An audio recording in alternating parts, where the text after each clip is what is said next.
Hello बच्चों, बैठी welcome to my YouTube channel. मैं कैलाश शर्मा आज आप लोगों के लिए मैग्नेटिक इफेक्ट ऑफ करंट के 10 one of the most relevant PYQs लेके आया हूं। बच्चों, आप लोगों की शायद जेईई मेन की प्रिपरेशन बहुत अच्छी चल रही होगी और यही उम्मीद करते हुए बच्चों मैं हर दिन आप लोगों के लिए क्वेश्चंस अपलोड करता हूं। हर दिन मैं रात भर मतलब इन क्वेश्चंस को रिकॉर्ड करता हूं, फिर इनकी लिंक डालते हैं, फिर हम आप लोगों के लिए अपलोड करते हैं।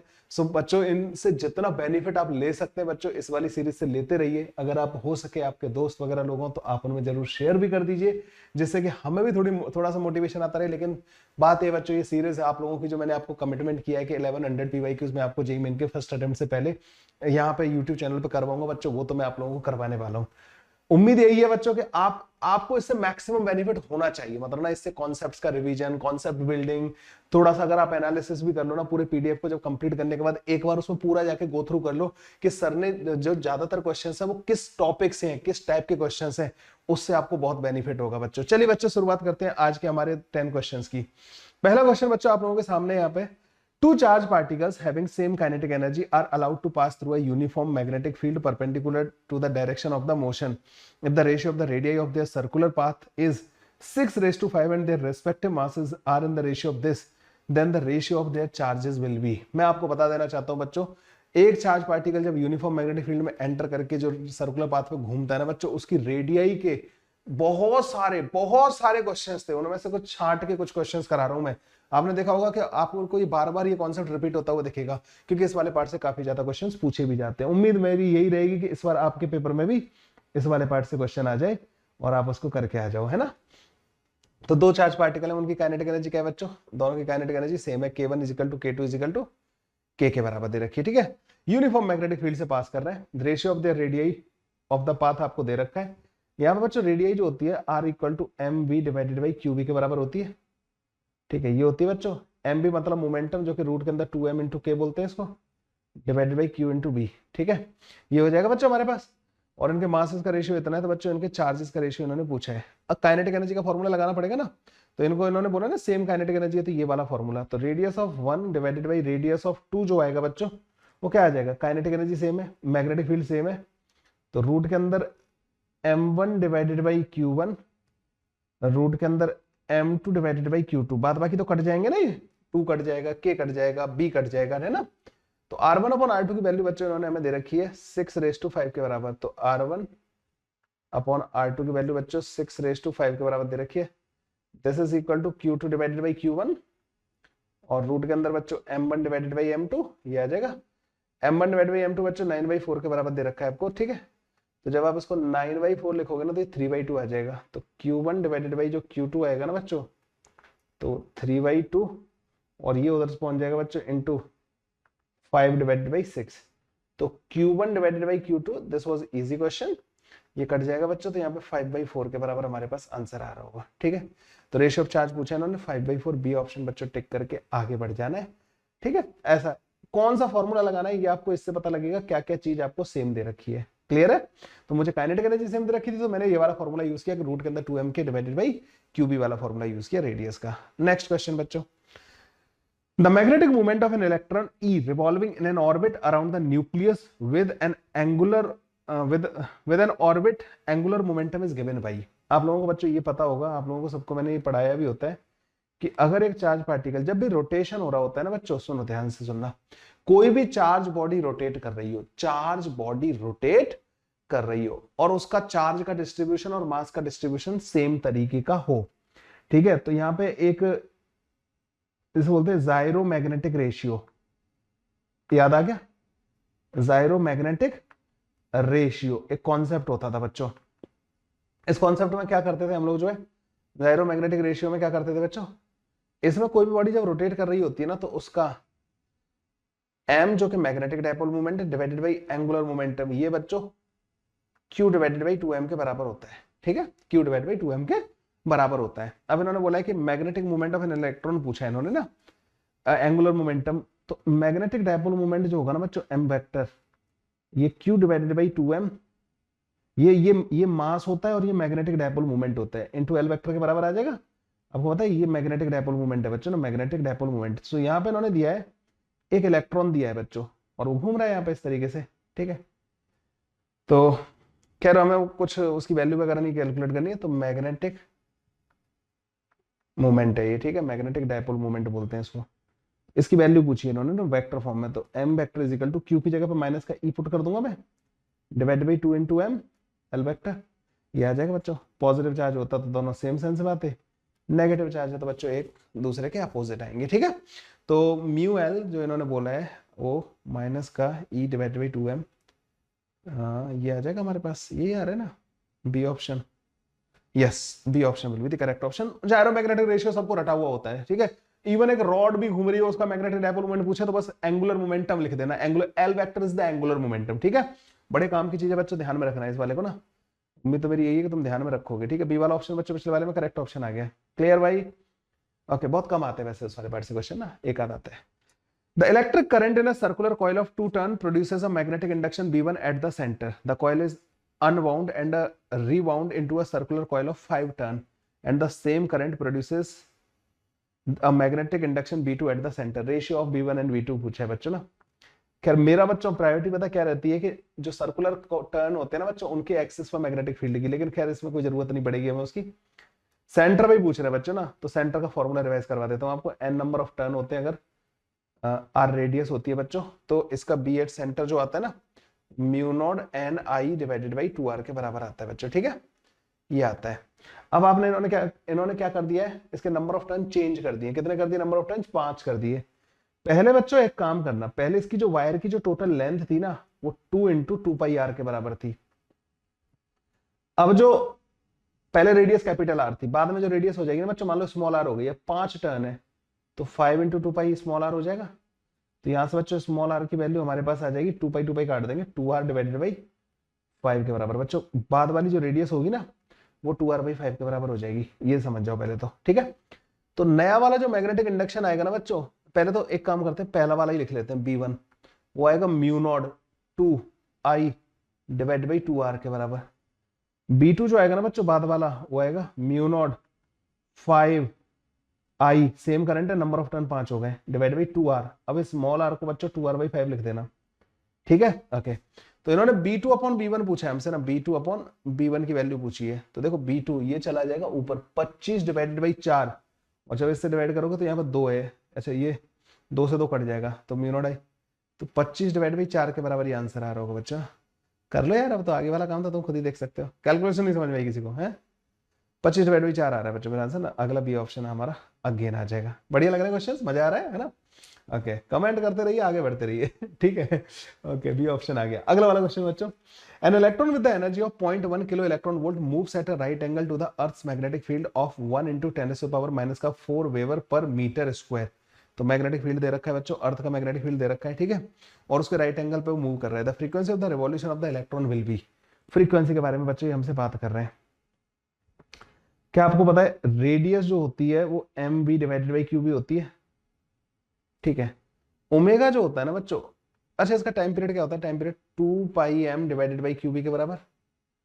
ओमेगा जो होता है, मैं सारे फॉर्मूले क्यों लिख रहा हूँ आपको, इसमें तो सर ये सारे थोड़ी लग रहे होंगे, एक ही लगेगा, ठीक है, लेकिन मैं लिख रहा हूँ ताकि आपका रिवीजन हो जाए। फ्रीक्वेंसी बच्चों 1 अपॉन टाइम पीरियड के बराबर होगी या नहीं होगी, है ना।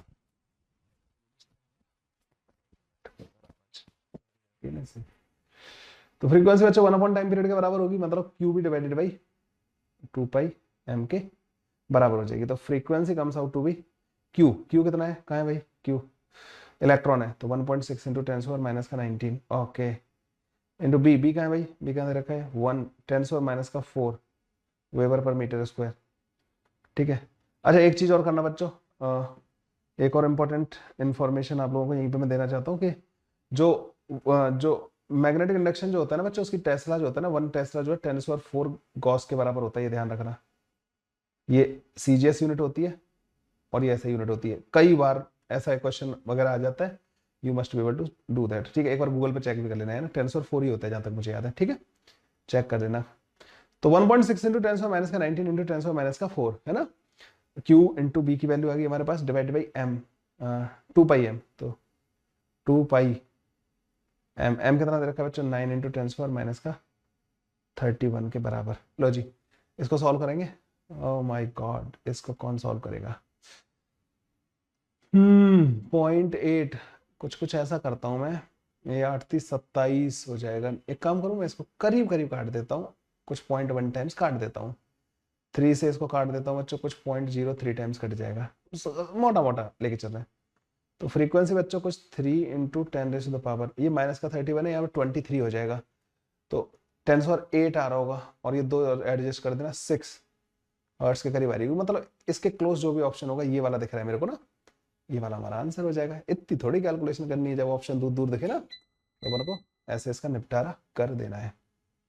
कैसा लगा भाई, बढ़िया क्वेश्चन लगा? ओके, सो बच्चों नेक्स्ट क्वेश्चन देखते हैं। A charge particle is moving in a uniform magnetic field, जो 2i कैप प्लस का 3j कैप दे रखा है। It has an acceleration of alpha i cap minus का 4j cap metre per second square, then the value of alpha will be. अब बच्चों तुम्हें ये तो देखो, इस वाले क्वेश्चन को करने का ये बढ़िया क्वेश्चन लग रहा है मेरे को ना। इस वाले क्वेश्चन में आपको क्या होगा, ये पार्टिकल मूव कर रहा है तो इसकी वेलोसिटी नहीं दे रखी, तो वेलोसिटी आपको माननी पड़ेगी। आप ये कहोगे sir vx i cap plus का vy j कैप प्लस का vz k कैप, ये वेलोसिटी मान लेना। मैग्नेटिक इंडक्शन क्या दे रखा है बी वेक्टर बच्चों, तुम्हें 2i कैप प्लस का 3j कैप दे रखा है, ठीक है। आपको बच्चों मैग्नेटिक फोर्स का फॉर्मूला याद है, तो वो होता है q v vector cross B vector के बराबर। ये मेरी शीट में था शायद ना ये क्वेश्चन, मैंने कहीं देखा हुआ है, या ये पहले जेबी मेन के पीवाईक्यू में आ चुका है ऑलरेडी ना। तो q, अब इसका डिटर्मिनेंट मेथड यूज करोगे, वेलोसिटी को लिखोगे आप i cap j cap k cap, v को लिखोगे बच्चों यहाँ पे vx और vy और vz 2 3 0, ठीक है।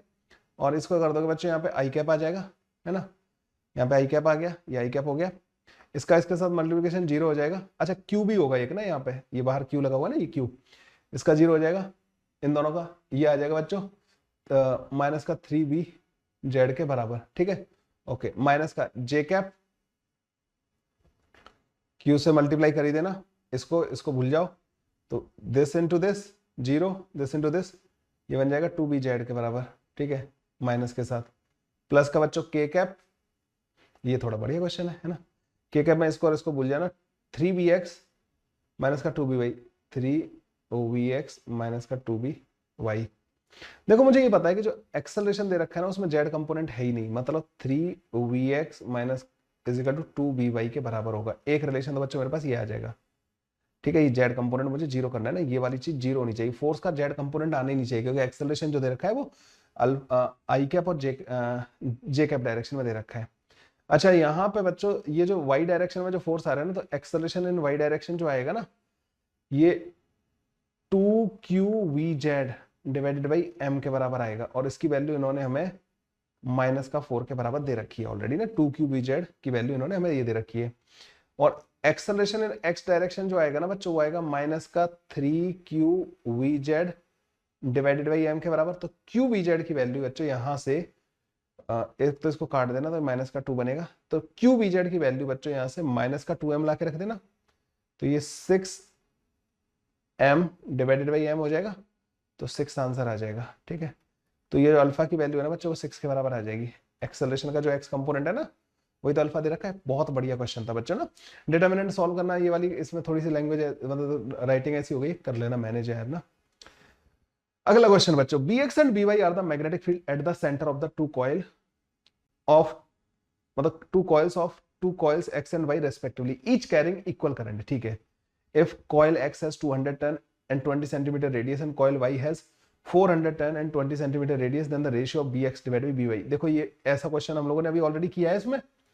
तो bx जो होगा बच्चों तुम्हें पता है म्यू नॉट n1, n1 बच्चों 200 के बराबर दे रखा है, इनटू i, दोनों में सेम करंट जा रहा है, ठीक है, डिवाइडेड बाई 2r1, r1 कितना होगा बच्चों 0.2 के बराबर। ओके, by जो होगा ना बच्चों मैग्नेटिक फील्ड इन y डायरेक्शन जो होगा म्यू नॉट n2 बच्चों 400 के बराबर आ जाएगा, that into i divided by 2 into इसकी भी रेडियस बच्चों 20 सेंटीमीटर के बराबर ही है, बस डिवाइड कर देना था। तो bx divided by by that comes out to be, ये कट जाएगा बच्चों 1/2 के बराबर, आंसर आ जाएगा। लो जी काम खत्म। ये तो बहुत इजी क्वेश्चन था, जिस भी बच्चे के पेपर में ऐसा क्वेश्चन आएगा वो बल्ले बल्ले करता हुआ आएगा, है ना। चलो भाई ये वाला खत्म हो गया क्वेश्चन, है ना। अगले क्वेश्चन पे चलते हैं। नेक्स्ट क्वेश्चन है बच्चों यहाँ पे, two concentric circular loop of radius r1 equal to 30 centimetre, r2 equal to 50 centimetre are placed in the xy plane as shown in the figure. Current 7 ampere flowing through one of them in the direction as shown. The magnetic movement of this system of the two, अच्छा दोनों में current ऐसे flow कर रहा है। Magnetic movement जो होता है ना बच्चों, मैग्नेटिक मूवमेंट है ना, पूरे सिस्टम का मैग्नेटिक मूवमेंट पूछा है। एम वेक्टर जो होता है ना बच्चों वो एन आई ए के बराबर होता है, ठीक है। अच्छा यहाँ पे बच्चों एक चीज का ध्यान रखना होता है, जो करंट का सेंस होता है ना, करंट का सेंस, लूप जो होता है ना बच्चों, लूप के सेंटर पर जो मैग्नेटिक फील्ड की डायरेक्शन होती है ना, उसी डायरेक्शन में मैग्नेटिक डायपोल मूवमेंट आता है। तो जैसे बाहर वाला जो लूप है ना बच्चों, बाहर वाले लूप का अंदर की तरफ आएगा मैग्नेटिक डायपोल मूवमेंट, अंदर वाले लूप का बाहर की तरफ आएगा, तो दोनों का डिफरेंस लेना पड़ेगा। तो नेट मैग्नेटिक डायपोल मूवमेंट जो आएगा ना बच्चों N1, मुझे लग रहा है कि इनके नंबर ऑफ टर्न सेम दे रखे हैं, ठीक है। N1 N तो सेम हो जाएगा, आई बाहर निकाल लेंगे, बाहर वाले का अंदर की तरफ आएगा और अंदर वाले का बाहर की तरफ आएगा, ठीक है, बाहर की तरफ। तो बाहर की तरफ मुझे लग रहा है जेड एक्सिस मानी होगी इन्होंने ना, तो बाहर की तरफ, तो मैं अंदर वाले का पहले लिख रहा हूं बच्चों, आई इंटू एरिया, आई इंटू एरिया, एरिया कितना है बच्चों अंदर वाले का, पाई इंटू 0.3 का स्क्वायर, ठीक है। दैट माइनस का अंदर वाला आएगा पाई इंटू 0.5 का स्क्वायर, ठीक है। तो मैग्नेटिक डायपोल मूवमेंट बच्चों हमारे पास यहां से आ रहा होगा 0.09। अच्छा ये करंट की वैल्यू 7 पुट कर देना, 0.09 और 0.25, इनका डिफरेंस आएगा 16, ठीक है, मतलब 0.12। आई की वैल्यू बच्चों 7 रख देना, पाई की वैल्यू बच्चों 22/7 रख देना, और ये माइनस का के कैप डायरेक्शन में आ रहा होगा, 7 से 7 काट देना इसको, ये 22 हो गया ना,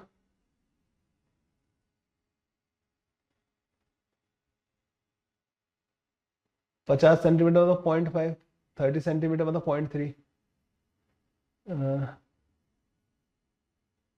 तो 22 दूनी 44, 22 से कम 22 और 4 26, 2.6 माइनस का के कैप, एक भी नहीं आ रहा है इसमें से तो answer. What I have done wrong. To concentric circular loop of radius R1 30 centimetre, R2 50 centimetre, ठीक है। आर प्लेस दिस एन आई ए, वो तो सही लगाया मैंने, आई इंटू ए, आई की वैल्यू बाहर निकाल ली, एन का नंबर ऑफ टर्न शायद इन्होंने एक ही दे रखा होगा, नंबर ऑफ टर्न के बारे में कुछ बोला भी नहीं है, ठीक है। आई की वैल्यू बाहर निकाली मैंने, एन 1 के बराबर ले लिया, तो A1 माइनस का A2 करना था, तो जो छोटा वाला लूप है उसका बाहर आ रहा है, बड़े वाले का अंदर आ रहा है, तो एक तो नेट जो आ रहा होगा, बड़े वाले लूप का एरिया ज्यादा है तो बड़े वाले के हिसाब से आएगा, अंदर की तरफ आएगा, ये मुझे पता है।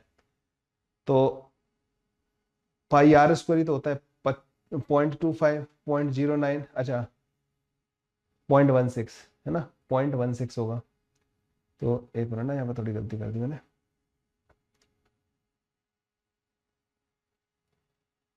एक 132 13, 22 एकम 22 और 13, 3.5 के करीब आएगा, मतलब ये वाला ऑप्शन बी ऑप्शन बच्चों इसका करेक्ट ऑप्शन आ रहा होगा, ठीक है। बी ऑप्शन बच्चों इसका करेक्ट ऑप्शन आ जाएगा, कुछ नहीं मतलब बड़े आराम से हो जाता है। मैं दोबारा रिपीट कर देता हूँ बच्चों, वो चीज के मैग्नेटिक डायपोल मूवमेंट जो होता है ना, वो सेंटर पे जिधर की तरफ मैग्नेटिक फील्ड आ रहा होता है ना, उस डायरेक्शन में होता है, ठीक है, ये ध्यान रखना।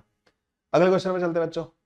A velocity selector consists of an electric field E equal to E k cap and the magnetic field B equal to B j cap with B vector B equal to 12 milli Tesla, ठीक है। The value of E required for an electron of energy this moving along the positive x-axis to pass under undeflected। तो देखो बच्चों, velocity selector का पहले तो मैं concept बताता हूँ। ये कोई दो प्लेट होती हैं बच्चों ना, इनके बीच में आपने एक इलेक्ट्रिक फील्ड क्रिएट कर रखा होता है, एक इलेक्ट्रॉन को या चार्ज पार्टिकल को आप ऐसे एंटर कराते हो, तो मान लो आपने यहाँ पे मैग्नेटिक फील्ड अंदर की तरफ ले रखा है बी वेक्टर, तो ये क्या करेगा, इस पे फोर्स लगेगा, क्यू वी क्रॉस भी लगना ऊपर की तरफ चाहिए था, लेकिन ये इलेक्ट्रॉन है, नेगेटिव चार्ज है, तो इस पर फोर्स लगेगा नीचे की तरफ, तो यहाँ पे नीचे की तरफ इस पर मैग्नेटिक फोर्स लग रहा होगा, है ना। फिर हम यह क्या करते हैं कि बच्चे नीचे की तरफ ही हम इलेक्ट्रिक फील्ड क्रिएट कर देते हैं, तो इलेक्ट्रिक फील्ड की वजह से इलेक्ट्रिक फोर्स लग जाता है ऊपर की तरफ, इलेक्ट्रॉन पे उल्टा लगता है ना, ये ध्यान रखना। अब अगर आप चाहते हैं कि अगर ये बिना डेविएशन के जाए, तो E इंटू ई जो है ना बच्चों, वो ई बी इंटू बी के बराबर होना चाहिए। अच्छा आप ये कहोगे सर यहाँ पे साइन थीटा क्यों यूज नहीं कर रहे हो आप, क्योंकि वो तो Q B B sine theta होता है ना मैग्नेटिक फोर्स। तो ये जो वेलोसिटी तीनों जो रखे जाते हैं ना, वो एक दूसरे के परपेंडिकुलर रखे जाते हैं, तो वेलोसिटी और मैग्नेटिक इंडक्शन भी एक दूसरे के परपेंडिकुलर रहेगा, ये वेलोसिटी सेलेक्टर का कॉन्सेप्ट होता है। ई से तो बच्चों ई कट जाएगा। अब इन्होंने ई की वैल्यू पूछी है, तो अब बी की वैल्यू कैलकुलेट करने के लिए हमें पता है कि जो काइनेटिक एनर्जी जो दे रखी है ना पार्टिकल की, वो हाफ एम बी स्क्वायर जो होती है बच्चों ना, वो हमें 728 इलेक्ट्रॉन वोल्ट दे रखी है। तो बी बच्चों हमारे पास रूट के अंदर 2 के डिवाइड बाई एम के बराबर आ जाएगा, है ना। तो रूट के अंदर 2 इंटू के 728 इंटू 1.6 इंटू 10⁻⁻ का 19 डिवाइडेड बाई एम होगा बच्चों इलेक्ट्रॉन के लिए 9 इंटू 10⁻⁻ का 31 और बी की वैल्यू बच्चों मैग्नेटिक इंडक्शन की वैल्यू कितनी है 12 मिली टेस्ला तो 12 इंटू 10⁻⁻ का 3 तो इलेक्ट्रिक फील्ड की वैल्यू बच्चों यहाँ से आएगी। क्या हम इसको काट पीट सकते हैं? देखो इसको मैं करीब करीब 9 8 72 और 9 81 बार काट सकता हूँ करीब करीब, है ना, 81 टाइम्स। लकीली वो मेरे को दिख गया, 81 टाइम्स उसको काटा जा सकता है। तो 9 बाहर आ जाएगा बच्चों ना, 12 ऑलरेडी बाहर है। यहाँ पे बच्चों ये 16 दूनी 32 हो जाएगा। एक काम और करो बच्चों, इसको और इसको एडजस्ट करो पहले तो ये बचेगा तुम्हारे पास 12 तो 10⁻6 बाहर और आ जाएगा यहाँ से ना, 10⁻6 बाहर आ गया। रूट के अंदर बच्चों 3.2 बचा और 10⁻⁻ का 3 यहाँ पे बचा हुआ है, ठीक है।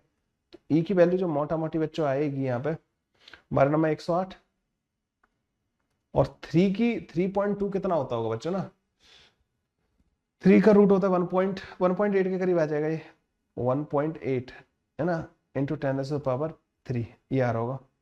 तो ई की वैल्यू जो आएगी ना बच्चों 8 8 64 8 1 8 अच्छे 14 18 1 18 19 तो इसकी वैल्यू बच्चों कुछ इतनी आ रही होगी, है ना, 194 या 194 इंटू 10⁻³ तो ये वाला मुझे लग रहा है ना, ये आंसर लग रहा है किलो, मतलब वो 10⁻³ को एडजस्ट कर देगा 192 के करीब आ रहा होगा। मैंने थोड़ा 1.8 ज्यादा ले लिया होगा, 192 आ रहा होगा। ऐसे करना होता है बच्चों ना अपन को सॉल्व, कैलकुलेशन में ज्यादा टाइम बर्बाद नहीं करना है। 2 बार magnet oscillate in a horizontal plane in Earth's magnetic field with a time period of 3 seconds and the 4 second. Okay 3 second और 4 सेकंड है बच्चों, दो अर्थ के मतलब अर्थ के हॉरिजॉन्टल मैग्नेटिक फील्ड में 2 बार मैग्नेट ऑक्सीलेट कर रही है। If their moment of inertia are in the ratio of 3:2 then the ratio of their magnetic moment will be. बहुत ही इजी बीजी क्वेश्चन है। आपको पता है बच्चों बार मैग्नेटिक का जो टॉर्क लगता है ना, टॉर्क m क्रॉस b के बराबर लगता है, मतलब mb sin थीटा के बराबर लगता है ना।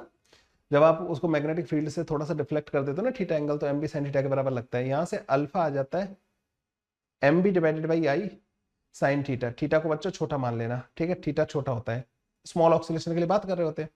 तो ये बच्चों हमारे पास ओमेगा का काम करता है, तो टाइम पीरियड जो आता है ना बच्चों 2 रूट के अंदर i divided by m into B के बराबर आ जाता है। अब अर्थ का हॉरिजॉन्टल मैग्नेटिक फील्ड है तो बी की वैल्यू तो सेम होगी, तो ये कह रहे हैं कि the moment of inertia there magnetic moment, तो time period t1 divided by t2 जो आएगा क्या आपको रूट के अंदर i1/i2 और रूट के अंदर m2/m1 के बराबर समझ में आ रहा है? आप बोलोगे यस सर। तो इन्होंने मैग्नेटिक मोमेंट का रेशियो पूछा है ना, तो इनको एक काम करना है स्क्वायर कर देना और m1 को उधर दूसरी तरफ ले जाना, ठीक है, m1 इधर ले जाना, m2 नीचे आ जाएगा। यहाँ पे स्क्वायर करोगे तो i1/i2 आ जाएगा बच्चों, मोमेंट ऑफ इनर्शिया 3/2 आ जाएंगे और टाइम पीरियड का स्क्वायर हो जाएगा, लेकिन t2 डिवाइडेड बाई t1 का स्क्वायर होगा, है ना। तो 3 डिवाइडेड बाई 2 इंटू t2 बच्चों 4 हो गया, तो 16 डिवाइडेड बाई 9, इससे कट जाएगा बच्चों 4 बार और ये कट जाएगा बच्चों 8 बार, ठीक है। तो ये कटेगा बच्चों यहाँ पे 1 मिनट, ये 3 बार कटेगा, क्या कर रहा हूं मैं। m1/m2 जो आ जाएगा ना बच्चों 8/3 के बराबर हमारे पास आंसर आ जाएगा बच्चों। B option will be the correct option और यहाँ पे ये वाला क्वेश्चन हो जाता है खत्म, ठीक है। सो चलिए बच्चों नेक्स्ट क्वेश्चन सॉल्व करते हैं। अब मैंने यहाँ पे डायग्राम ऑलरेडी बना रखा है क्योंकि इसकी जरूरत पड़ेगी। A magnet hung at 45 degree with the magnetic meridian makes an angle of 60 degree with the horizontal. The actual value of the angle of dip is, angle of dip की actual value ये पूछ रहे हैं। वैसे ये वाला part बच्चों शायद जेईई मेन के सिलेबस से हटा दिया गया है, अर्थ मैग्नेटिज्म ना सिलेबस से हटा दिया गया, मतलब वो यही वाला पार्ट हटाया है, हम उसी की बात कर रहे होते हैं। लेकिन फिर भी मैंने अदर एग्जाम्स को पॉइंट ऑफ ध्यान में रखते हुए बच्चों ये वाला कॉन्सेप्ट मैंने यहाँ पे कवर किया है, ठीक है। देखो बच्चों यहाँ पे होता क्या है, मान लीजिए ये है मैग्नेटिक मेरिडियन, ठीक है, और आपको जो मैग्नेट को लटकाया है ना बच्चों, ये थोड़ी लैंग्वेज में भी यहाँ पे गलती है ना, वो 45 डिग्री एंगल पे एक दूसरा प्लेन है बच्चों, उस प्लेन में, इस वाले प्लेन में लटकाया है। ये वर्टिकल प्लेन है बच्चों ना दोनों, जैसे ये वाला ये हो गया और एक बच्चों थोड़ा सा एंगल पे 45 डिग्री एंगल पे हो गया, एक इधर और एक इधर से 45 डिग्री एंगल पे, ये 2 प्लेन हो गए, है ना। मैग्नेट को 45 डिग्री वाले में लटकाया है। जो मैग्नेटिक फील्ड होता है ना अर्थ का, वो मैग्नेटिक मेरिडियन में होता है, ठीक है। तो अगर मान लो कि मैग्नेटिक मेरिडियन ये है, अगर मैंने यहाँ पे एक मैग्नेट को लटकाया होता तो मैग्नेट मान लो ऐसे होती, सपोज इस तरीके से। कौन से प्लेन में होती मैग्नेट जो है, इस वाले प्लेन में, और वो हॉरिजॉन्टल के साथ कुछ एंगल बना रही होती है ना, और कुछ एंगल वो वर्टिकल के साथ बना रही होती, क्लियर है। तो इसे बोलते हैं बच्चों ट्रू डिप। मैग्नेटिक मेरिडियन में जब मैग्नेट हॉरिजॉन्टल के साथ जो एंगल बना रही होती है ना, जब वो मैग्नेटिक मेरिडियन में होती है, हॉरिजॉन्टल के साथ जो एंगल बनाती है उसको ट्रू डिप बोलते हैं बच्चों। यहाँ पे बच्चों मैग्नेटिक फील्ड की वैल्यू बी के बराबर मान लेना, तो इसका जो हॉरिजॉन्टल कंपोनेंट आएगा ना वो बी कॉस अल्फा के बराबर आएगा, और वर्टिकल कंपोनेंट जो आएगा ना बच्चों वो बी साइन अल्फा के बराबर आएगा, ठीक है। लेकिन मैग्नेट को आपने इस वाले प्लेन में नहीं लटकाया। कौन से प्लेन में लटकाया? जो इस वाले प्लेन से 45 डिग्री एंगल पे है, मतलब ना इधर की तरफ है, यहां है बच्चों प्लेन। तो हम क्या करेंगे कि ये जो 45 डिग्री एंगल है तो इस हॉरिजॉन्टल कंपोनेंट का इस वाले प्लेन में कंपोनेंट कर लेंगे, बी कॉस अल्फा का इधर कंपोनेंट कर लेंगे cos 45, है ना। इसके हमने दो कंपोनेंट कर लिए इधर। तो अब मैग्नेट जो है ना बच्चों इस वाले कंपोनेंट के हिसाब से और ये वर्टिकल कंपोनेंट के हिसाब से, इनके हिसाब से बीचों बीच में आ जाएगी। तो इन्होंने बोला है कि वो 60 डिग्री एंगल बना रही है। मतलब अब हॉरिजॉन्टल मैग्नेटिक फील्ड इस वाले प्लेन में, जो ये वाला प्लेन है ना, ये वाला इस वाले प्लेन में हॉरिजॉन्टल मैग्नेटिक फील्ड ये हो गया ना, ये बी कॉस अल्फा cos 45, और वर्टिकल कंपोनेंट तो बच्चों बी साइन अल्फा के बराबर है, ठीक है, ये बी साइन अल्फा के बराबर है। तो मैग्नेट बच्चों इन दोनों का जो रिजल्टेंट आ रहा होगा उसके हिसाब से आएगी, इस वाले प्लेन में आएगी। ये तुम्हें दिख रहा होगा कि सब पीछे वाले प्लेन में बना दिए, नहीं, ये जो बाहर की तरफ निकल रहा है ना प्लेन, इस वाले में आएगी। इस एंगल को इन्होंने हमें 60 डिग्री दिया है, ठीक है। तो आप लोगों को क्लियरली दिखाई दे रहा होगा कि 1060 जो होगा ना वो बेसिकली वर्टिकल कंपोनेंट जो कि बी साइन अल्फा के बराबर है, that divided by B cos alpha into cos 45, ठीक है। 1060 कितना होता है बच्चों? √3 के बराबर। ये cos 45 को इधर भेज देना बच्चों, तो बाई √2 आ जाएगा, और ये बन जाएगा बच्चों हमारे पास tan अल्फा के बराबर। तो tan अल्फा बच्चों हमारे पास √3 बाई √2 के बराबर आ रहा होगा। ए ऑप्शन बच्चों हमारा करेक्ट ऑप्शन आ रहा होगा। इस तरीके से इस टाइप के क्वेश्चंस को हम लोग जो है सॉल्व करते हैं। तो बच्चों जो पिछला वाला जो क्वेश्चन है ना, ये वाला, इसमें ये थोड़ा सा जो मैंने चीजें बताई है ना, मेरे पास एक इसका वीडियो है बना हुआ है ऑलरेडी ना, अगर आप लोगों को जरूरत होगी ना तो मैं वो वाला अपलोड कर दूंगा। लेकिन जेई मेन में मतलब शायद सिलेबस में है नहीं, तो इसको अभी कोई मतलब नहीं बनता। मैंने एक वीडियो बनाया हुआ है 10 क्वेश्चन का, जिसमें पूरा का पूरा एक्सप्लेन किया है मैग्नेटिक मेरिडियन जो और अदर प्लेन वगैरह जो होते हैं ना, उसके 10 क्वेश्चन करा रखे हैं। पर अभी ऑलरेडी तुम्हारे ऊपर यही कंप्लीट करने का बर्डन है, तो पहले इसको कंप्लीट करो, फिर उसको हम प्रोवाइड कर देंगे। आज के लिए बस इतना ही बच्चों, मिलते हैं नेक्स्ट वीडियो में। और वीडियो को पसंद आई हो तो बच्चों लाइक शेयर सब्सक्राइब करना मत भूलिएगा। So magnetic effect of current के 30 क्वेश्चंस यहाँ पे कंप्लीट होते हैं। Let's meet in next video. 31 onward questions हम उसमें सॉल्व करना स्टार्ट करेंगे। चलिए बच्चों, thank you, bye bye, take care.